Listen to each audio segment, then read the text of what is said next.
to the Music Rules podcast. It's the podcast where we talk about music that rules and rules that music. That music. I'm your host, Fenn, and this is... Jack. That's right, he is. Jack. And we are two crazy musicians. Two music-loving music nerds from the New South craziest Wales. Cities in New South Wales. That's right. Two New South Welshmen. Yep, that's us. From the Gong and Sydney. In Sydney. Sydney. AKA the Emerald City. Who says that? I've never heard that. No one says it, but I just saw it on Wikipedia one time. Really? Why is it called the Emerald City? You know, that is a really great question. Because Bris Vegas, I understand. Bris Vegas is, it's a bit ritzy. And City of Diamonds. City of Diamonds. Emerald, is it green? Maybe? Or I don't know. are we Pokemon fans? Yeah, Maybe? that's why. We're all big pokey heads. Oh, we are pokey heads. Hey, Yeah, we we did are. it. Hey, New South Wales. We freaking let's love go, the Chris pokies. Minns. Chris Means. Bling bling. More Bling, chili. More chili. All right, I'm going to rein myself in. Today, we are talking about a very special album from a very special band from a very special place called Melbourne. If you're unfamiliar, it is the freaking art capital of our country. They love it down there. They're obsessed. It's very European. You have to go. Oh, you must. You simply must go. There are cobbled streets. There's a giant ball of string. Yep. And you push it through because you might get lost. You might get lost in the city of Melbourne. You can drink outside of pubs. You can't do that in Sydney. Unless it's very, That's culture. It's a wild west out there, and frankly, I'm not interested at all in going. So, with that, let's proceed. So, Obscura Hail is Sean Conran, Tamara Issa, and Kayland Emond. They were initially a one-person band comprised of Sean, and I was extremely fortunate back in 2010 to about 2015 to be able to see Sean Conran along with Jack Riley and a bunch of other musicians from around here do like house parties and these sort of very intimate kind of shows. So I'm very familiar with Sean's music, very familiar with Sean, and what can I say? I freaking love the dude. I love his songs. I think it's great. And I'm so happy to be talking about it here with you. I love Sean also. I've played 2 gigs with Sean before. This was not as a one piece. I played 1 gig with him at Golden Age Cinema, where my friend's band Okin Osan supported. And it was very beautiful, lovely night. He played for so long that Tamara had to go and move the car and then come back. I love that. That's so good. Very generous performer. Yeah. And then the other gig that we played was in Wollongong, when there were a 3-piece with drums and stuff. That was at Frank's, wasn't it?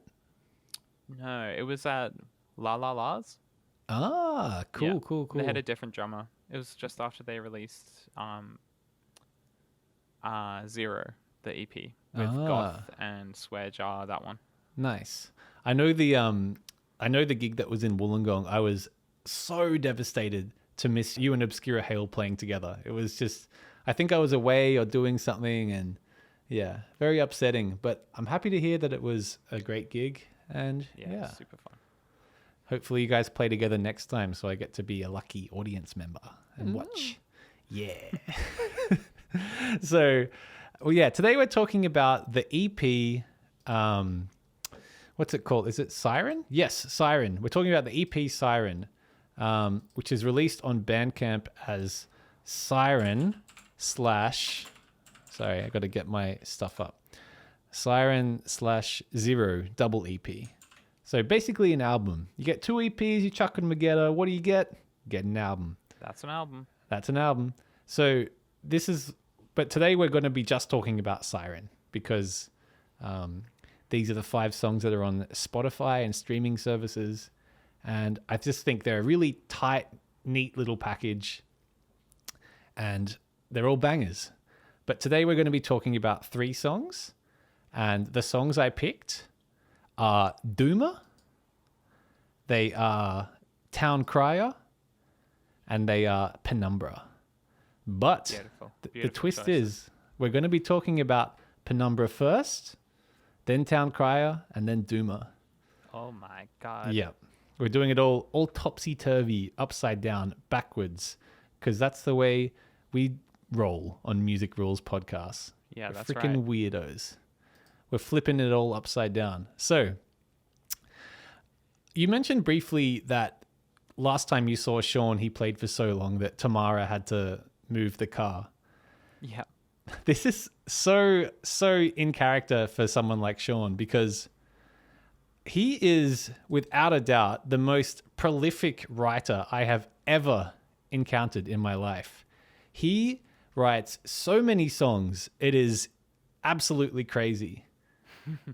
I I know know- he has a Patreon, right? And He does. he writes like songs every week, I think. Yep. Yeah, he writes a ridiculous amount of music and it's all wonderful and very nice. And I believe it's only $2 a month. Something like that. Something like that, maybe. Yeah. Look, well worth it. Well worth it. If you want to support an awesome artist and yeah, here's some fresh music that other peasant ears don't get to hear. So, the first track I want to talk about today. Peasant Ears sounds like it could be an Obscura Hail title. Oh yeah, I think it came out because I've been listening to lots of Obscura Hail. Actually, I'm going to backtrack before we dive into the song. I want to talk about this is lifted from Obscura Hail's Triple J Unearthed page. So this is the quote from, I'm guessing, Sean. Over an untold number of late-night recording sessions in an evolving ad hoc home studio, Conran, that's Sean, has amassed a rich musical archive, alternating styles and an obsessive commitment to songwriting as a craft. The project that began as a way to remember, Conran shares, this is a quote, Obscura Hail began as a routine of externalizing memory for the sake of preservation, due to a fear of Alzheimer's. How crazy is that? That's really crazy. Yeah. Oh my god. And then I it didn't says, know that. I thought it was like a general kind of more fear of death thing. yeah, But I think it probably, that's also maybe that's a part bit of of it, column but A, bit of column B. fear of specifically Oh, Alzheimer's. you've frozen. That is, Oh no. that's interesting. Oh, you're back. Yeah. That's good. I have yeah. I'm sure. I, as many people do, have personal connections to people who have had Alzheimer's, and it is really scary. So It is. I can see how that could motivate him to, develop these habits. Yeah, and record so much of your life in such a meaningful and interesting way. Yeah. He continues, it was brought on by receiving my first amalgam filling to carry on a legacy, to calcify meaning and importance of my lived experience, should I need reminding. Just a very wonderful thing to say, a very wonderful reason to create music. Yeah. I love it. Yeah. I live for it. If this at all sounds jutted, it's because Fenn and I are having heaps of internet issues. Yep. As famously, Australian internet is so bad. And if it sounds beautiful and clean, then just know that we had to struggle to achieve that. Just know there was so much pain Yeah. and so many tears behind it all. Yeah. So, speaking of memories, let's dive into Penumbra.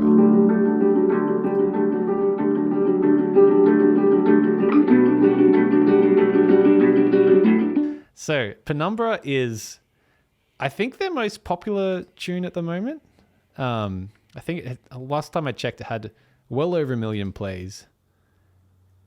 Wait, no, it didn't. False alarm. It has 285,000 plays. And hey, that may as well be 1 million to me. I play weird music. I don't think I'm ever going to get that many plays. That is a lot of plays. It is. I couldn't believe it because I've always kind of adored Obscura Hail and thought it was amazing music. But when I checked in, they have, 2,000 something monthly listeners, 285,000 streams on Penumbra. And everyone knows that's what matters. Everyone knows it. And I was going to talk about this too a little bit because I thought it was really interesting. They had this crazy feature in The Guardian. Hang on, let me look it up. Guardian Obscura Hail. Was it the one Did where you there's see a this? songwriter who wrote about their song? Who Yeah, wrote about yeah. Penumbra, the article? Yeah, I read that. That was really, really great. I think it's by Gordy.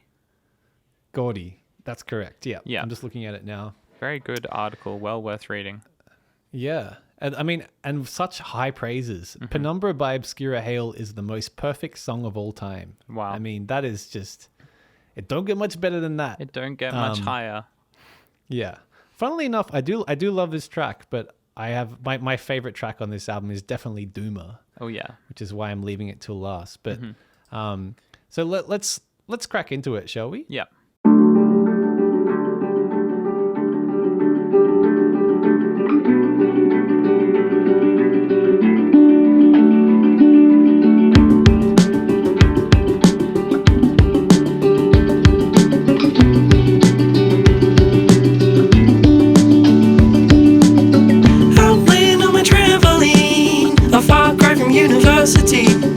I'm taking selfies on my Game Boy camera. Doom 2, pause, I'll go and play it later. I'm waiting for my friend to come over. She's a girl and her name is Anna. We're gonna jump around together, talking about shit we only now remember. Happy hurled in a shifty van, cigarette smokes by a burly man. Girls we've kicked on the basketball court, and the skateboard tricks that I still can't land.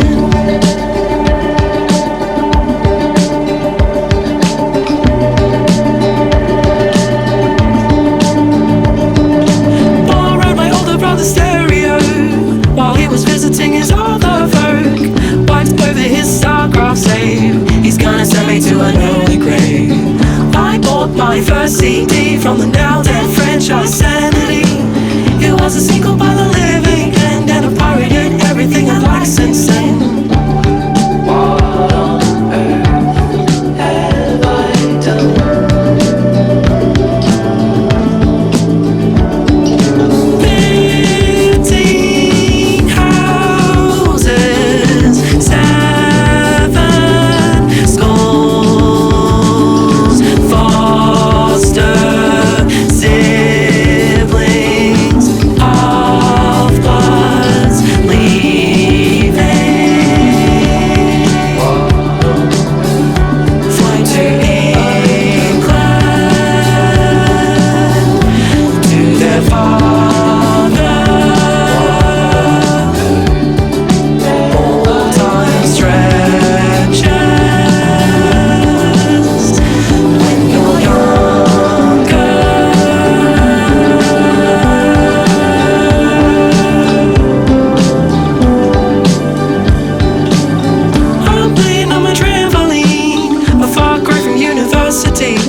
On my Game Boy camera, Doom 2, pause, I'll go and play it later.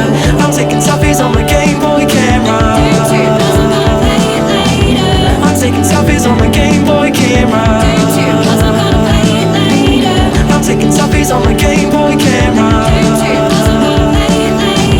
I'm taking selfies on my Game Boy camera. I'm taking selfies on my Game Boy camera. I'm taking selfies on my Game Boy camera. I'm taking selfies on my Game Boy camera. I'm taking selfies on my Game Boy camera.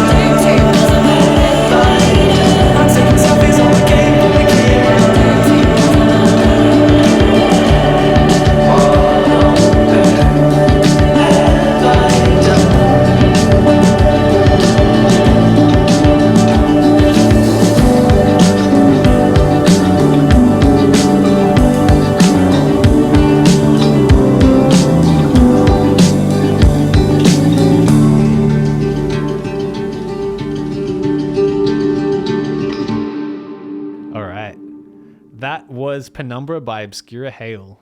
Wow. A freaking amazing journey into the mind of a child, I guess, an adolescent. Is that how you read this as well? Definitely. It's like a nostalgic recollection of youth. And in my notes, I put that one of the things that really transports you into the world of the song is the fact that he's using present tense for some of it. So it's like out playing on my trampoline, a far cry from university. I'm taking selfies on my Game Boy camera instead of like I took selfies on my Game Boy camera back in the day. It's like you really feel like I feel like I'm on that trampoline and doing those things. Yes. So it really triggers this like nostalgic feeling and this really present tense, almost like a flashback in a movie feeling. Yeah. Yeah, I had that down in my notes too. It's like it's a thing that's happening. And the other thing I wrote down that was so great about this tune lyrically is that it's a great example of show don't tell. Mm-hmm. So clearly, like, this is like recollections of like a kid, like, you know, like kind of, I'm guessing by the reference to Doom 2 that it's around 1996 or 99. I think the Doom 2 reference is kind of puts a little date on it to me. Yeah. And yeah, I think it's got this really gentle, bittersweet energy to it. And I think a big part of that to me is the fact that there's no rose tinted glasses on the kind of nostalgia element. Yeah. It's like when I think of, if I think about a song about reminiscing that's maybe like probably pretty tacky, I think of the song All Summer Long by Kid Rock. Do you know this? No, I don't. It's the one that goes, we were smoking funny things. Oh, I do know We were it. something, done thing, singing Sweet Home Alabama all summer long. Yeah. It's just, it's like apologies for any Kid Rock fans who are listening, but it's a very kind of predictable, very, I don't know. It's very much tell, don't show. Yeah. And I love this song for its show, don't tell, because It's like sort of you get the feeling of the song and the meaning of it through the accumulation of specific details, which is really such great writing. the one that jumps out at me in the biggest way is I'm waiting for a friend to come over. She's a girl and her name is Anna. I love that because We're gonna jump around together and Yeah. talk about things we only now remember. That is a great line. Talk about Yeah. things we only now remember. yeah, That's a crazy line because it's true. It's a Like you crazy have line. these conversations when you're a child, and you kind of don't remember it, and never then come back. later you think, "Oh yeah, like I did have this really interesting or this strange conversation." And then you think about it. Yeah, And you're like, oh wow, that is. Yeah, very trippy. it's something The- that you only remember as an adult. It's very strange. The part of that verse that really stands out to me that I really love particularly is the prefacing she's a girl and her name is Anna. It's like, it's Yeah. such a, like, I don't know if you had this experience as a kid too, but like having like a friend who was a girl, it's just like, she's a girl and like just, it seems like a really funny detail to, The way that bring he up, like, as expresses it, or the way that it's written, is like as if a child is saying it. Like, yeah, exactly. you know, like yeah. if like an adult was like, "Oh, who's your friend?" She's a girl. Like she's a girl, and her name is yeah, Anna. Like exactly. that's what a like Yeah. a 8-year-old boy might say. Yeah, very, very well put. Yeah, and I also love the reference to Happy Harold in a shifty van. Of course, like that's a very kind of Australian seeded thing. Yeah, and And of course, now he's Healthy Harold. buying a single by the living end of all bands at Sanity is At like Sanity. the most Australian like specific reference. Crazy. And I'm so glad it's in this song because I talked about Sanity on my last Extra Life episode. So yeah. it's fun to hear it come up naturally. So I didn't have to be the sanity obsessed freak and bring it up myself. Yeah. The fact that he bought yeah. a single on CD, I remember doing that as well because I was like, well, this is cheaper and it's the song that I Yeah. want to hear. So, Yeah, and then maybe you get like 2 or 3 crappy songs on there next to it. yeah. It's like Or you get some like, weird remix. Yeah. Or like a I remember the cover. Crazy Frog CDs. Wow. I think I got like a have that. Crazy Frog CD or 2. And it's like Crazy Frog and then like Crazy Frog a cappella where it's just him going ding ding ding ding ba ba ba. Yeah. People used to pay many dollars for things like this. Yeah. What a weird time. So strange. Yeah. So sort of more in the realm of the music or the actual kind of like production of the song. I wrote a few things down here. So it's sort of like emerging from a dream, or like entering into like this different headspace. The way that it begins with this EQ that only lets in the middle frequencies. Yeah. So it sounds like very kind of lo-fi, and it's just, and then it really opens up and becomes this big spread thing. It's like you've woken up from a dream. The chords themselves are mostly just 3 chords. It's like a D sus4 thing. Actually, I think I learned it. Yeah, I'll talk about that for a second, because Yeah. the fact that he uses a loop pedal to play live, I feel like that's influenced his songwriting, because he has this riff at the beginning, but he kind of has to make sure that it's a riff that works over multiple different chords. So it's like F sharp G, F sharp A, which is a riff that works over a D major chord. It's a riff that works over a B minor chord, and it's a riff that works over like an A kind of A7 thing. Yeah. Yeah. Like it's really cool. sus. It creates these like ambiguous harmonies, because it's almost a sus chord, but it has a major third in there as well. Which makes it really interesting. I love the sound of a major third that also contains the fourth of the chord, because it's generally considered like a dissonant kind of thing to do, but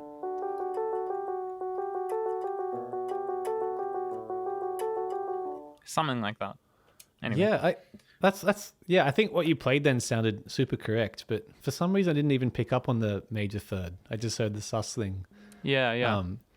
Yeah, it's interesting. I tried to mess around because I didn't know if it was playing with like a capo or different tuning or anything like that. But yeah, it's got this kind of, I don't know if you can hear that. Yeah. And then it goes down to the, oh, sorry.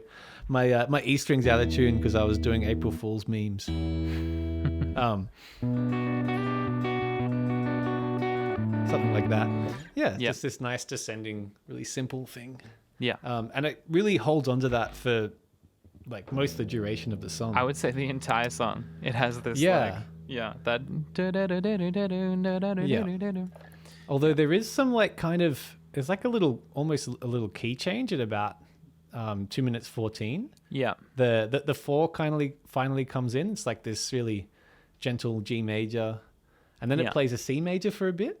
Yeah. I don't know, just a little bit of spice. Yeah. I think it's good. It's a nice little, and then with those chords too, right? Like that riff still works on top of it. Yeah. Right? Just puts it in this wonderful new context. Yeah, it's really cool. It's like I feel like minimalist music uses this sort of technique a lot, where it's like you create this like layer of sound, but it's a layer that's very ambiguous or very flexible, where it can be, you can like reharmonize it in different ways or put a different bass note, and it will recontextualize what you're hearing. So this song does that so well. It's really nice. Absolutely good writing. Good writing. Yeah. I think that's basically all the notes. Oh, actually, I had a bit near the end at 237. The bass enters playing an F sharp. It gives it like this very kind of what's the word? It's like a like to me, like if you have a D major with an F sharp at the bottom, that's like the first inversion. Yeah, and then it makes it sound really tender. I love that first inversion. Yeah. And it creates a sense song of like unease. on a first inversion chord is really interesting because it doesn't sound quite resolved. Like, no. If you have like let's say we're in D,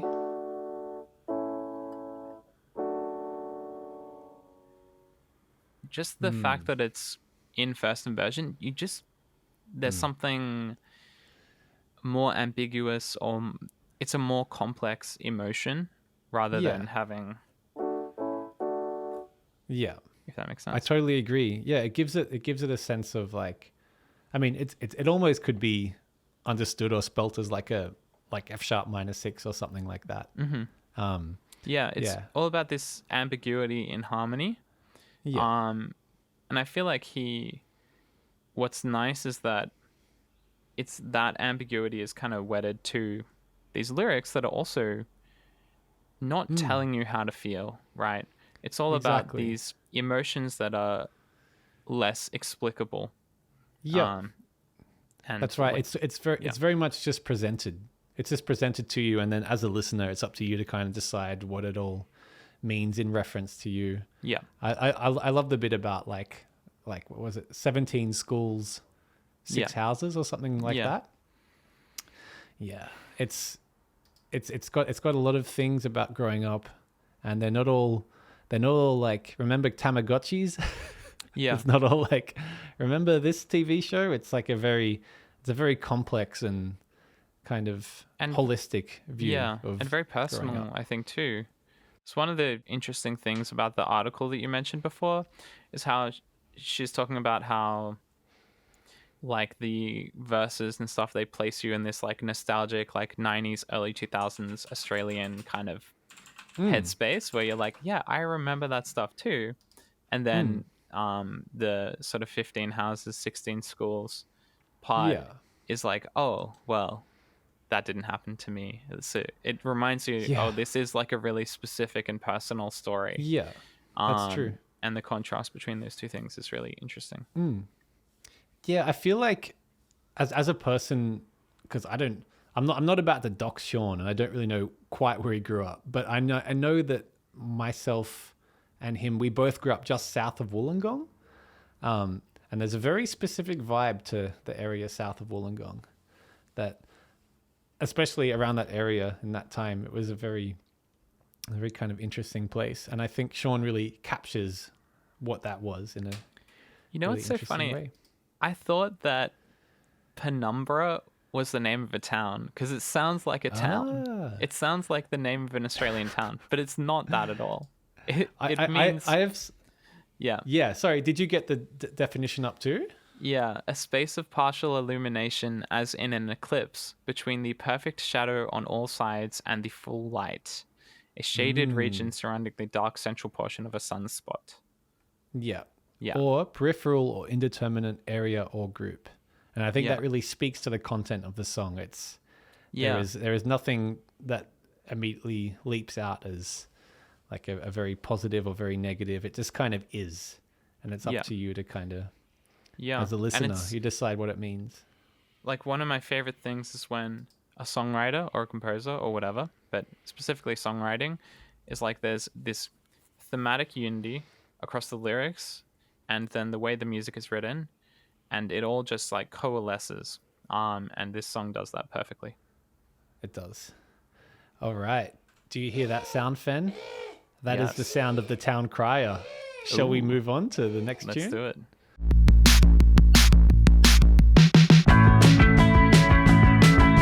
So this song is Town Crier. It is the final song off of the Siren EP, and it is a banger. I think conceptually this holds a lot of the kind of themes in the album and takes them to this interesting place.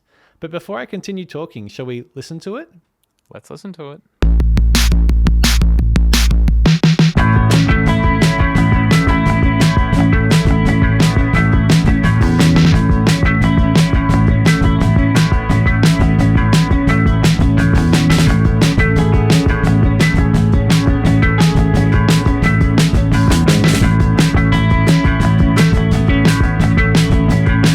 You say you're waiting for a flight.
Wow, that was Town Crier by Obscura Hail, the final track, the epic conclusion of the Siren EP. This track definitely occupies a different space to the other ones on this album.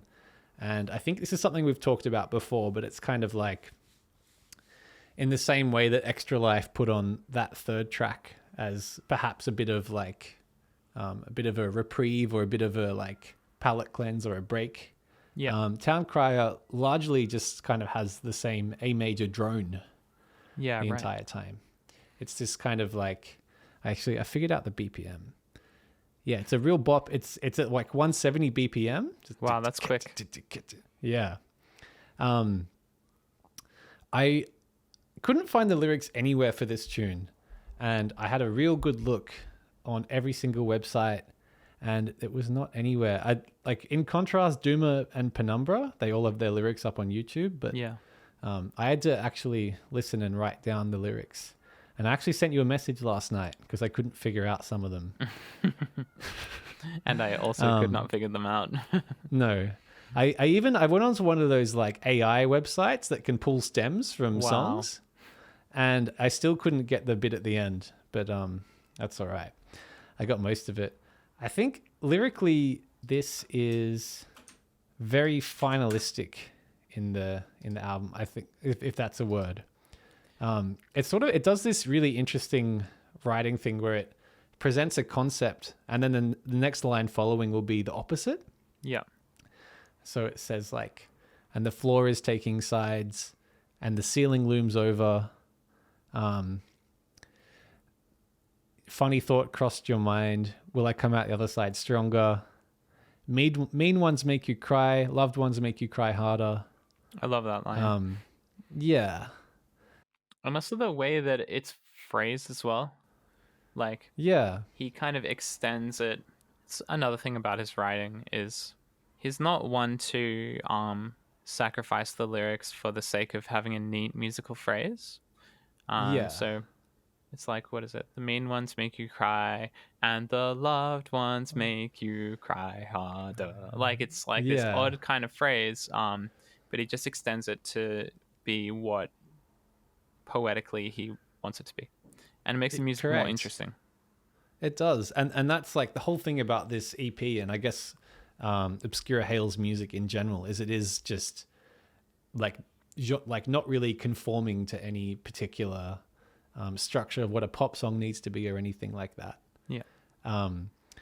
Yeah, the other one that I love, speaking of those kind of rhyming conventions or lack thereof, is when the fox chases the rabbit, just let it, because instinct doesn't lie.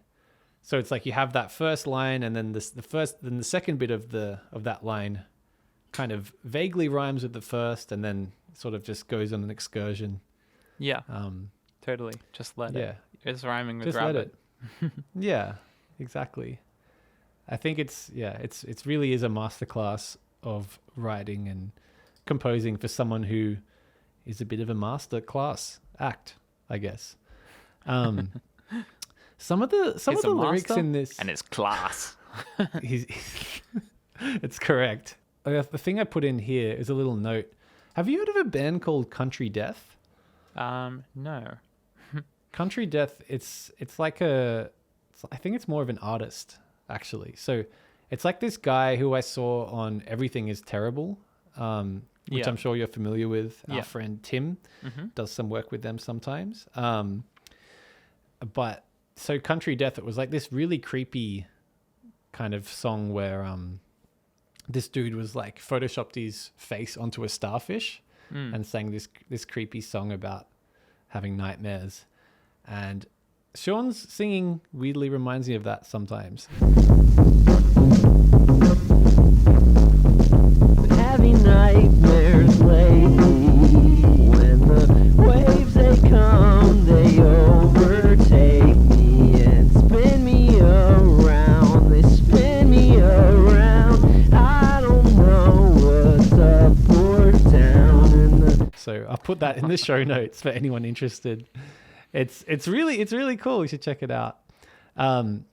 Yeah. So I also wrote here, like, it kind of, in this section where it says "I'll carry on," I think that sounds like Tamara whispering, "I'll carry on." Yeah. It like chucks in the sharp 4, this nice Lydian moment. Yeah. Yeah. Yeah. It's really like, is it beautiful guitar harmonics there? Yeah, maybe. Yeah, would when the, that Lydian bit comes in, it's really cool. It has this kind of almost creepy feeling to it. I have to Yeah. say, we should definitely dedicate a moment to talk about how good of a singer Tamara is and how much she adds to this band. Because like Yes. the two of them together, their voices just blend so perfectly. She's also a great bass player as well. Yeah. And yeah, she just adds so much to like the texture of these songs, and all the harmonies just ring out so Yes. perfectly. Absolutely. It's really, really cool. Really nice. Have you checked out the live version of Duma that they do? I think it's called like Cook Up or something like that is the YouTube channel. No, And I haven't. it's a live version of Duma, and it is disgusting how freaking like good and like polished it is for a live performance. Oh my like God. from Sean and Tamara and Keelan. Just all of them are so tight. The harmonies are so killer. I think there's like a few like vocal overdubs that they obviously didn't post, but Wow. Yeah. yeah, I'll check that out. And their tones are great. The guitar is like very thick, and the bass is killer as well. It's just it's great stuff. It's You a should check great it out. live experience seeing Obscura Hail. Yeah, I haven't had it since 2018. I'm a bit You jealous. gotta do it. We gotta make it happen. Yeah. And the last thing I wanted to the last two things I wanted to bring up, the chorus rhythm. I mean, like, I guess what is the chorus here? The mean ones make you cry, loved ones make you cry harder. It does this like da da da da da da da da da da, and that sort of just for a song that kind of has a very similar rhythm the entire time. It's a nice way of kind of signifying that these lyrics are significant. And the bit where it sings about being clinically insane, it's about 3 minutes. It's got this beautiful ghostly vibrato that really does sound like someone, someone like singing, perhaps trying to think of a way to say this that isn't weird. I guess Like it just does ghostly or sound- something. Well, you already said ghostly. That's the right word. Yeah. Yeah. It's ghostly, and I think it's interesting how this song is written in second person. It's all like you, right? Like the subject of the song is you. And it also feels like a collection of like idioms or something where it's like like sort of like common sense knowledge passed down from your grandma, like sayings and things, which is really, it's an interesting like different side to his writing, I guess. Well, it's definitely a part of his writing, as we will see in the next track. yes. But it's, I always find it interesting when people take a song that maybe is quite personal and then they put it in second person. It creates this distance between it where it's like, actually, these things didn't happen to me, or these are not my feelings. These are your feelings. And it kind of connects you to the song as a listener. Where you're like, oh yeah, the loved ones do make me cry harder. Yeah. I think personally, I really struggled to write tunes that are in second person that don't sound a bit lame. Yeah. It's like I think it's a real testament to the talent of the band to pull it off. It's tricky. Mine come out reading like Goosebumps Choose Your Own Adventure books, which is to say, not that great. I've written one that it goes between second person and first person. I couldn't even commit the whole way. But yeah, I chose very really specific moments from my life and made them into second person, which is kind of funny for me. Yeah, nice. Kind of like probably what Sean's doing a bit. Yeah. Here. I also like the flip at the end. Once again, that bit I tried to get from AI.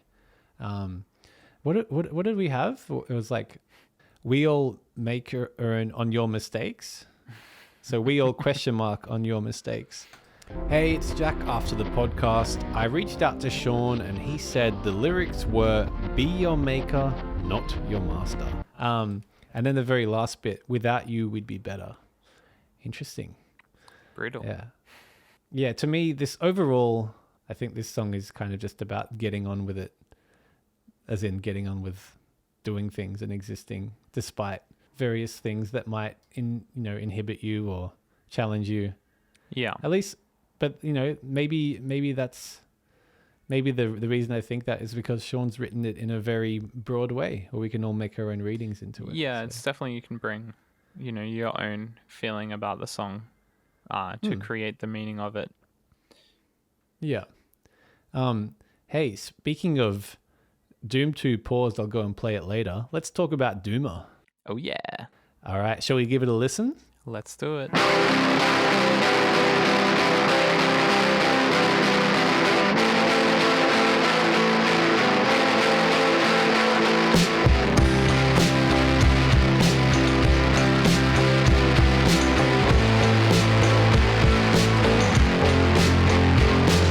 Coins on the eyelids, bit of debt to the ego, tied a string to the finger, and a bell on the gravestone, and the note on the casket. I'll be back in 5 minutes. Death is indefinite, and nothing's really that urgent. I'm so focused on my story, while surrounded by panic. Keep using my privilege to access the planet. I know I'm smart enough to get the bigger picture. Still, I'm stuck in this godforsaken period. Don't feel guilty for not knowing just how bad it is. And alone, what little difference it makes.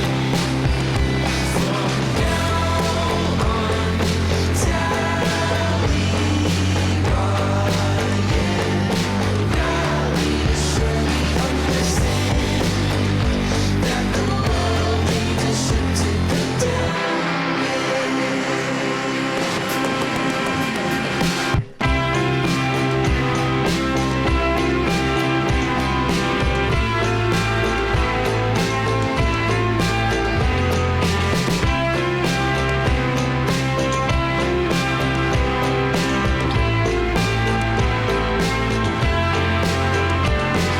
Swifter sailor, older guy, knows what cools his apple pie. Bucket of krill and a seasick bill, feeling paler due to die. Swifter sailor, older guy, Tied a string to the fingers, and a bell on the gravestone, and a note on the casket. I'll be back in 5 minutes. Death is indefinite, nothing's really that urgent. don't feel guilty for just talking about how bad it is. And alone, what little difference it makes. From now on, tally riot, rally to show we understand that the world needs a ship to go. World needs a ship to go. World needs a ship to go. World needs a ship to go. World needs a ship to go down, down, down with. Here we go, here we're going down, down, down with. Here we go once again. It's down, down, down with.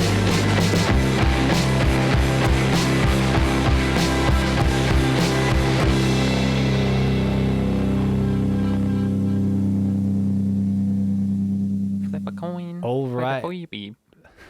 So that was Doomer, and I'm definitely going to keep in that cool singing we just did. That was Duma. I love this song. I've ranted about this song for so long to so many people. Yeah. I've got so much written here. I'm going to try and be succinct, and I'm going to try and not sort of waffle too much, but please forgive me for my waffling if I do so. Well, call me fried chicken because I'm going with your waffles. Call me donkey, because in the morning I'm it's making not really waffles. morning yet. Yeah. Okay, well let's begin waffling. Okay, so I heard this song in June 2020. I believe the release date was the 18th of June. And I believe this is really significant because what was happening around June 2020? I don't remember. Really? Let me give you a little hint. I have complete amnesia for the years of 2020 and 2021. Very good. Well, of course, the thing that was happening around that time was a little pandemic by the name of coronavirus. Yes, the novel And coronavirus. The novel coronavirus. And tell you what, it was really kicking off around that time. Yeah. I think we'd been in lockdown for maybe like 3 months, 2 months, Yeah. maybe 3 months. End of March, I think it started. And I had just moved back to Wollongong from Sydney. I was living in Sydney for about 4 years. And I'd woken up one frosty morning in my incredibly cold rental I was living in, and opened up my phone, because that's a really healthy thing to do when you wake up, and looked at Facebook and saw that Obscura Hail had just released a new single by the name of Duma. And I watched it half awake and vulnerable. And I really felt it in such a big way that I rarely ever feel music, ever.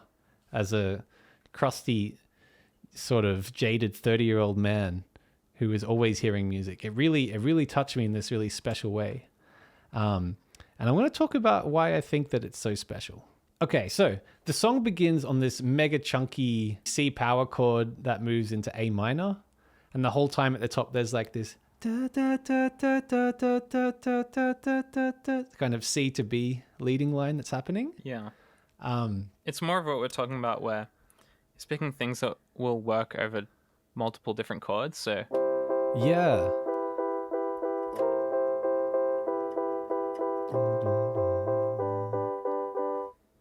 right, where it works over the 3 different bass notes. Yeah, I think that the third bass note comes in the verse a bit, but the guitar sort of starts with just that C to A minor thing, just the.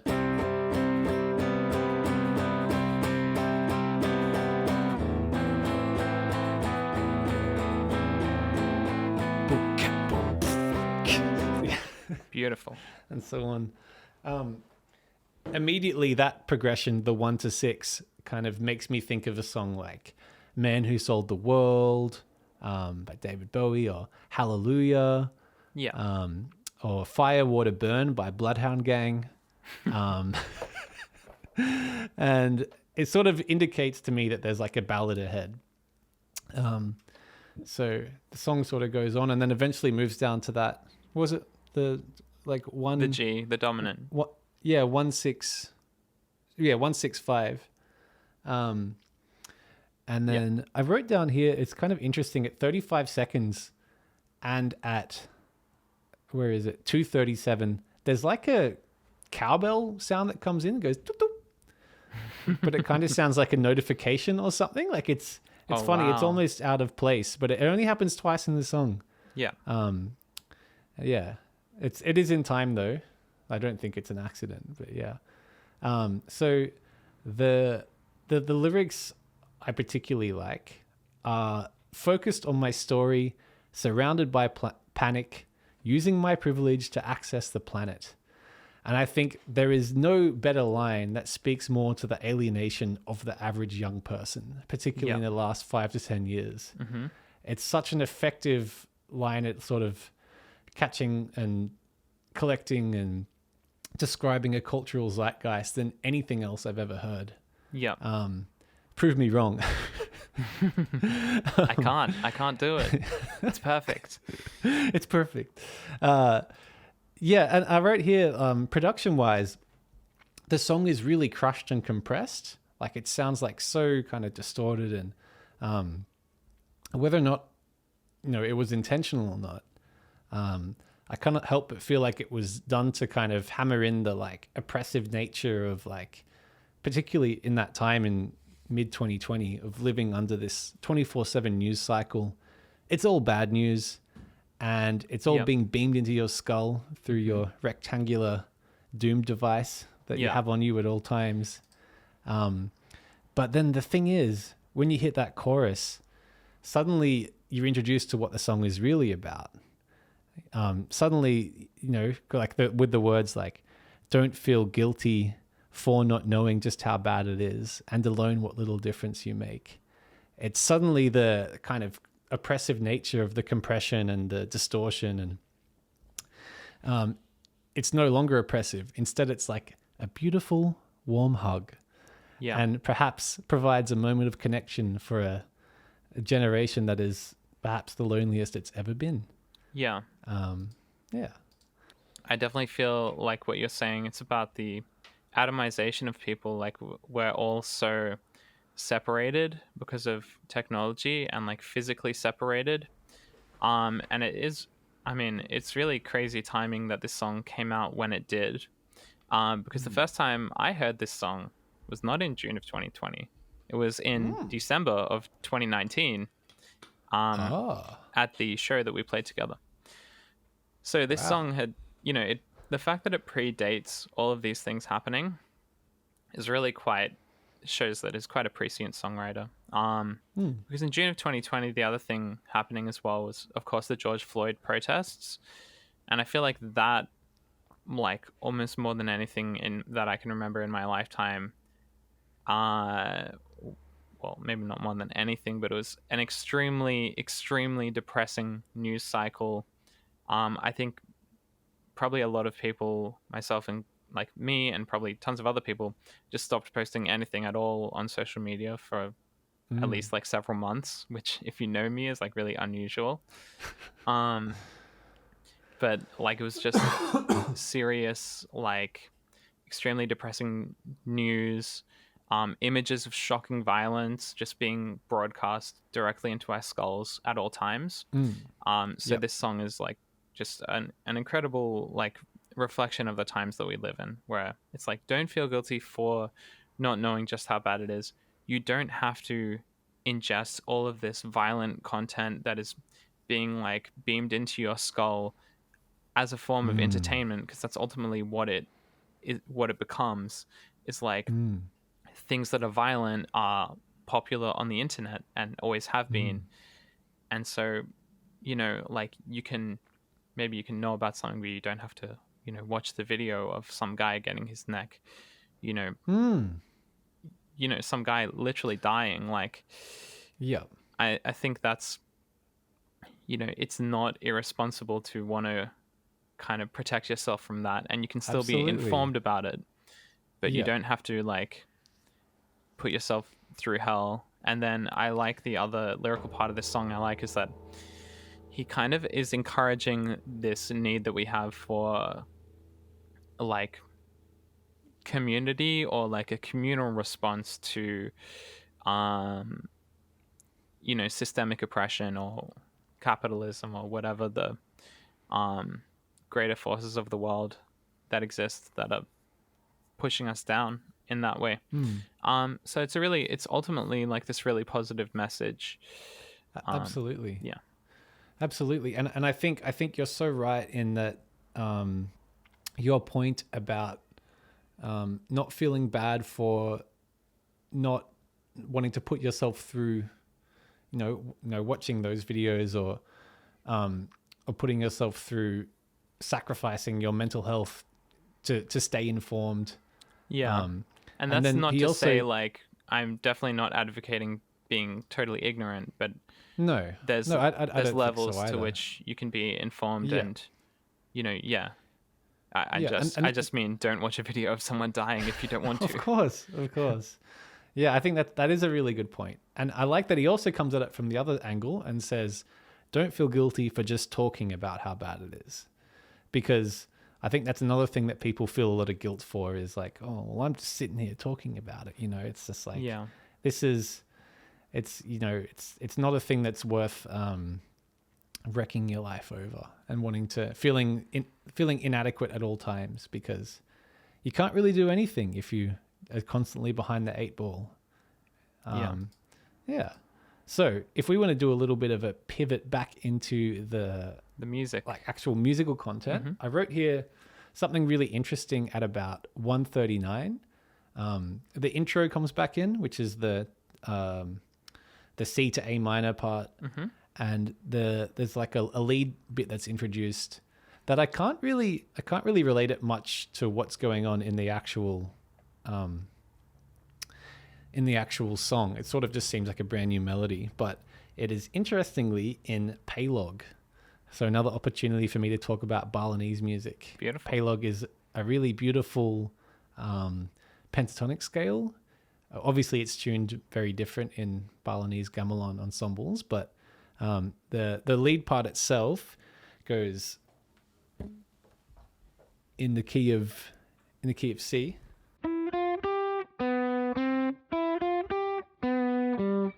Which is E, F, G, B, C, E, F, G, B, G. To me, it always makes things sound really kind of vulnerable. It has a way of cutting through this little pentatonic scale. The inclusion of the major seventh in the pentatonic is really, creates an interesting harmony for sure. Yeah. And I wrote here, like, generally, like, a Paylog is spelt out like 1, flat 2, flat 3, 5, flat 6. But if Paylog is in E and sitting in C major, it kind of just sounds like it's, Yeah, it's like 1, 3, 4, 5, 7. Yeah, that's correct. Yeah. Yeah. Yeah. Very nice. And then at the very end of the song, at the very end of the song, it comes back to that C power chord, except this time there's no wobble at the top with the C to B thing. It's just C, C, C, C, C, C, just sort of slamming it through. And to me, that really speaks to the kind of resolution that is given in this song. Yeah. The world ain't a ship to go down with. Oh, and sorry, while I remember, it does that really cool thing that you talked about in the Extra Life episode, where the word informs the melody. Yeah. What's that called again? Word painting. Yeah, with a down, down, down with. Yeah. Yeah. I haven't transcribed that. We're going down. Going There's something down. interesting rhythmically happening there. I don't know exactly. It's like a bar of 3. Here we go. Yeah. Here we're going. Oh, I didn't even down. notice. It's so smoothly done. Yeah. Very nice. Yeah. Yeah. I'll talk about a couple of things. Yep. Okay, so one thing I really like about the verse melody, it just feels like it's constantly ascending, like da da da da da da da da da da da da. It's like almost like Doa Deer or something. Just keeps going up. Yeah. Just constantly ascending. And then I'm just gonna go through all my notes that I wrote about this, but. Yeah. One thing about the chorus that I really like is that he uses a secondary dominant. So if you don't know what that is, it's like you pick a chord from the scale. So if you're in G major, if you're in C major, right? Let's say you want to use the secondary dominant of G. So that would be a D major chord. So that's what he does in the chorus. So he goes chord 4, which is F. And then he goes chord 5 of G. And then he goes to the G. So it's like, don't feel guilty for not knowing just how bad it is. And alone, whatever it is.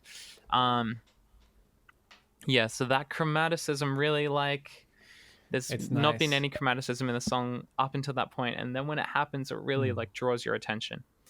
That's right. Yeah. And the fact this chorus begins on the 4. Yeah, and that's the rest interesting of the song too. is started on the, that slow creep up. It's funny. I heard it as like a F to like like D/F sharp. Yeah, that's what I'm saying. Oh, sweet. Yeah, same thing. But I'm just And thinking then it about does D like as the 5th chord of G. Oh, yeah. Yeah. Yeah, that's right. Yeah. And then I really like that as it resolves. And alone, what little difference you make. That like the fact it goes 4-1 instead of 5-1. Yeah. It's so much more like, to me, like a 4-1 is a whole lot more kind of loving, Yeah. I guess. It's the to get Amen kind of- cadence. It's the religious It's the amen. cadence. It's the plagal cadence. Yeah. Yeah. It's a whole lot more gentle. It's funny, like, the fact that you were talking about the chorus starting on the 4. It's interesting because he doesn't use the 4 at all. I don't think he uses the 4 until he gets to the chorus. I think it's only rarely.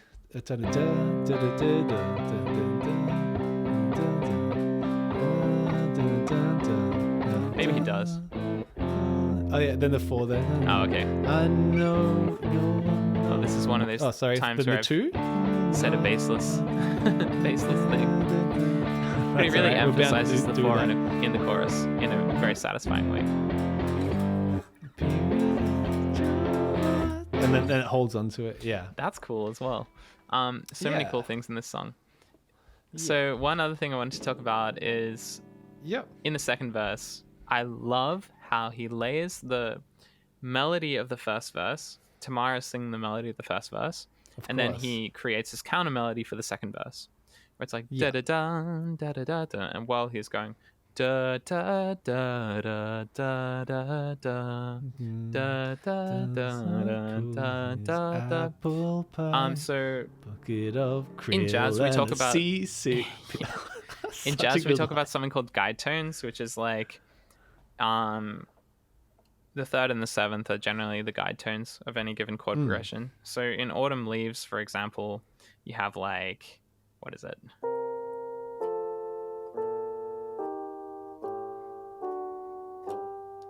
That's one of the guide tones that you can pick. But then there's another one. So that was starting on the 7th of the initial chord. There's another one if you start on the 3rd.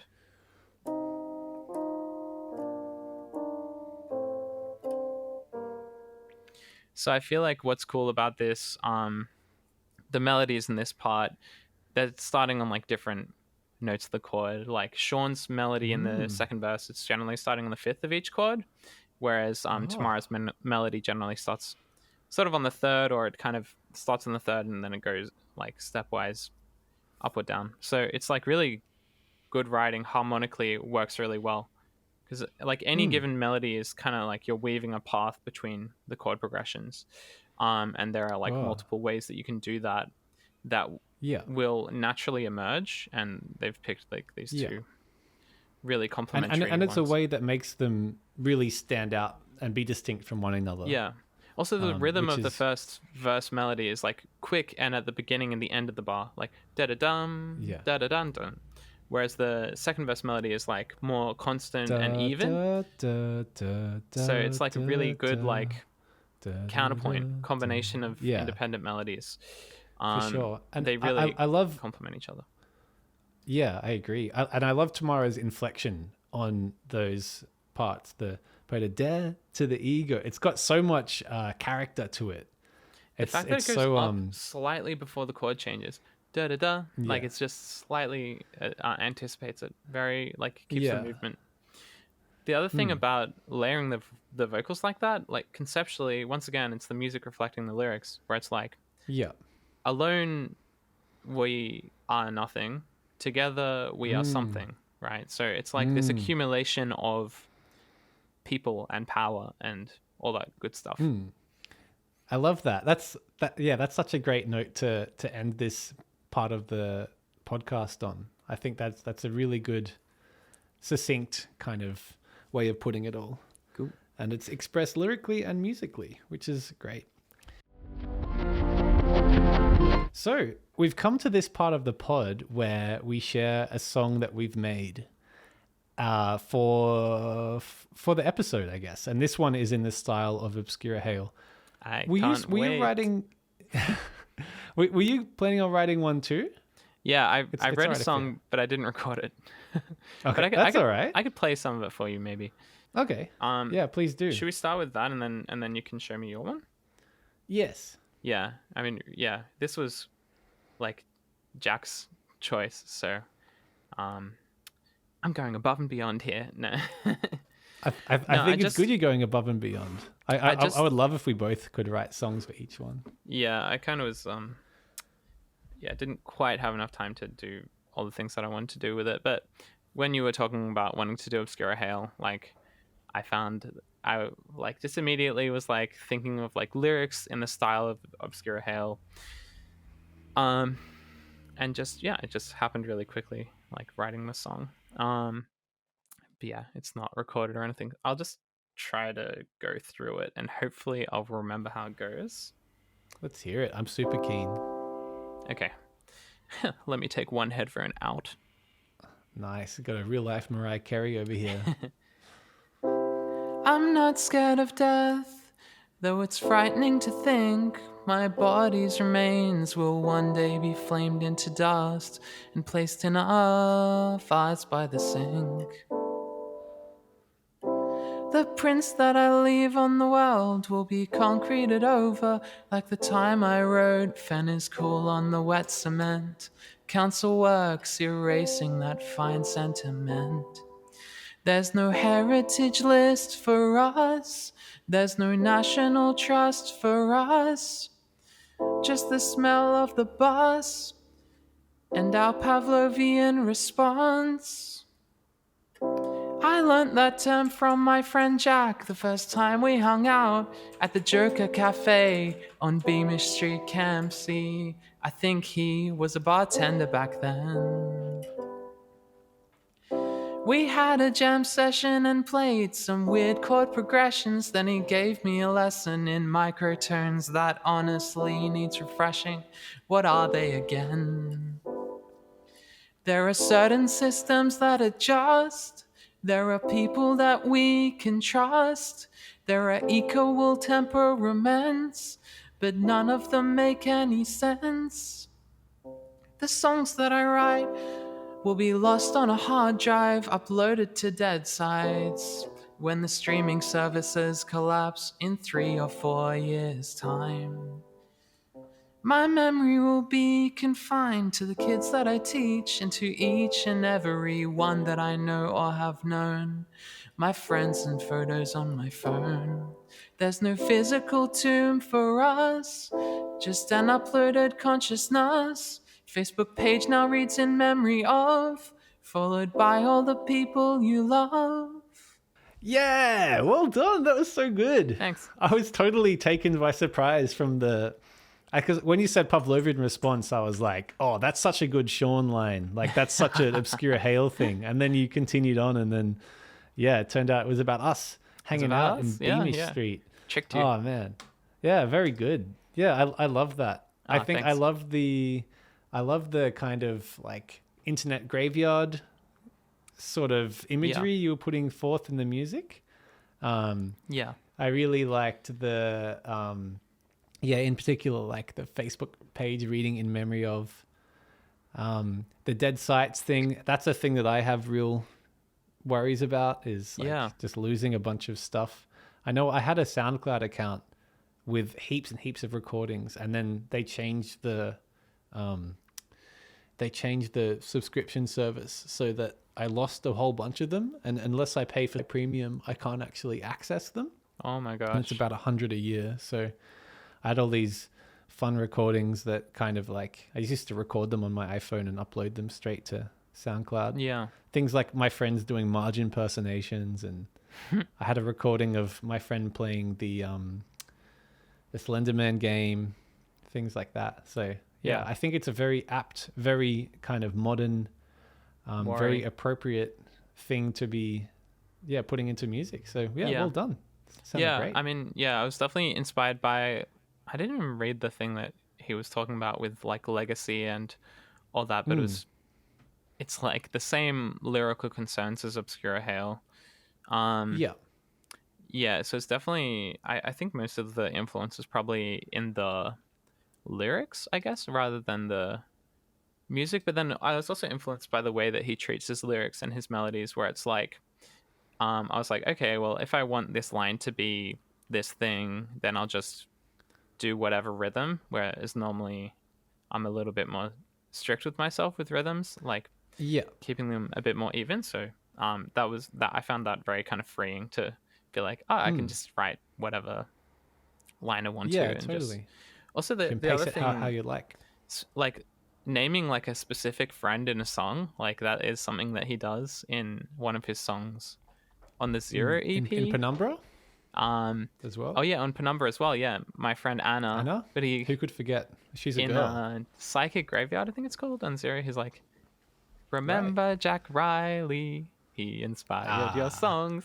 And I was like, hey, I know Jack Riley. Yeah. But yeah, I like that. You know, naming a specific friend in a song is kind of a nice Yeah. thing to do. And also, I wrote the line perfectly in responses, and I was like, oh yeah, it triggered a memory. I was like, I remember like us talking about that, where That's so you mentioned funny. Pavlov's dog, and I was like, what's that? And it was at the Joker Cafe in Kempsey, Yeah. which is such a Which weird I cafe. think I was looking it up recently. I think it's still around. It's still open. I walked past there like 2 days ago. Yeah.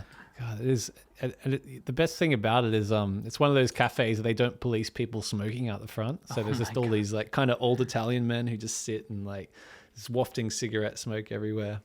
That's so funny. Yeah, it's a unique place. But yeah, would you like to listen to my one? Yeah, let's do it. For this, I kind of went pretty hard. I think I was really into what was coming out, and I'm actually what I'm going to show you today. It's not going to change much, but I'm getting Michael Manzini to record the bass on there, and I think he's probably going to mix it or master it a little bit, and then I'm going to release it as a single because I really like it. Very nice. Yeah, I sort of used my fake bass, which is my guitar just pitched down by 12 semitones, pitched down by an octave. A classic And, trick. you know, yeah, it's a classic trick. For Okay, discerning people, they can probably tell it's not that great. But I shall listen Yeah. to this. Here we go. Peeling plastic. tell me when, and I'll hit play at the same time. Okay. Are you ready? You got to open?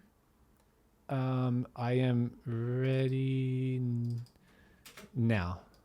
Three, 3, 2, 1. Hello, this is Jack after the podcast. This track features bass from Michael Manzini. Enjoy.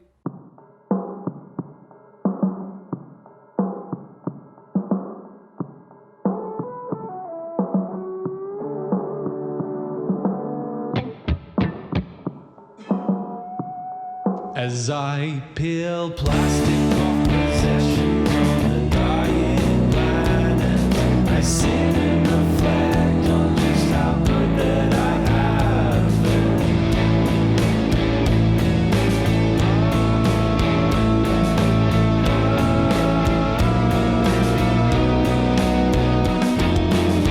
Though I am undermined, most just in the mind.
I'll take whatever I get. And though I bid for greatness, I'll take whatever I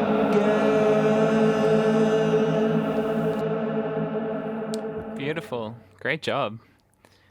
Thank you, Fenn. I love that the main line, peeling plastic off things on a dying planet. I think about how good I have it.